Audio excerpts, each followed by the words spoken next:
Gospel according to Mark. Glory to you, O Lord. Jesus took Peter, James, and John, and led them up a high mountain apart by themselves. And he was transfigured before them, and his clothing became dazzling white, such as no fuller on earth could bleach them. Then Elijah appeared to them along with Moses, and they were conversing with Jesus. Then Peter said to Jesus in reply, "Rabbi, it is good that we are here. Let us make 3 tents, one for you, one for Moses, and one for Elijah." He hardly knew what to say. They were so terrified. Then a cloud came, casting a shadow over them. From the cloud came a voice, "This is my beloved Son. Listen to him." Suddenly, looking around, they no longer saw anyone but Jesus alone with them.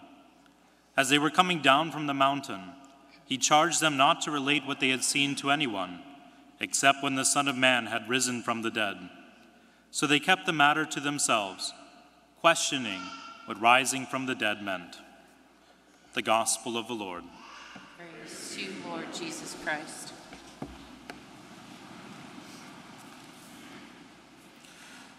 Throughout the Bible, mountains are very important because they are places of encounter with God. In fact, some of the most important events in the Bible take place on mountaintops.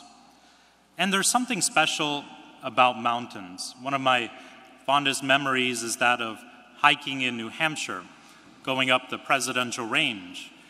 You don't have to climb up, you don't need special equipment for most of the mountains. But there's something special about walking up and getting above the tree line and looking at all creation around you. It's almost like a transcendent experience, an experience of God. Well, as I said, many important events in the Bible take place on mountaintops. In fact, Eden, the Garden of Eden, can even be conceived of as a mountain, at least as a hill, because the rivers flow down from Eden.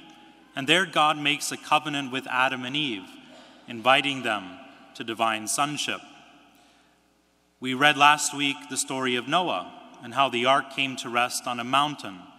And there God renews the covenant that he made with Adam and Eve with Noah, promising never again to destroy the earth by a flood. Today we read about the covenant made with Abraham. Abraham is willing to sacrifice his son on Mount Moriah, which later is identified in the Bible with Jerusalem, the very same mountain that Jesus will walk up carrying the wood of the cross. Isaac walked up centuries before. And God makes a covenant with Abraham saying that through one of his descendants, he will bless all the nations of the earth. We also read about Mount Sinai and how Moses makes a covenant with God. The people of Israel make a covenant with God, promising to be faithful to his word. And then lastly, King David. King David will make a covenant with God on Mount Zion, as well identified with Jerusalem. And so we get the sense that in the Old Testament, mountains are important. As well, too, in the New Testament, many special events take place on a mountain.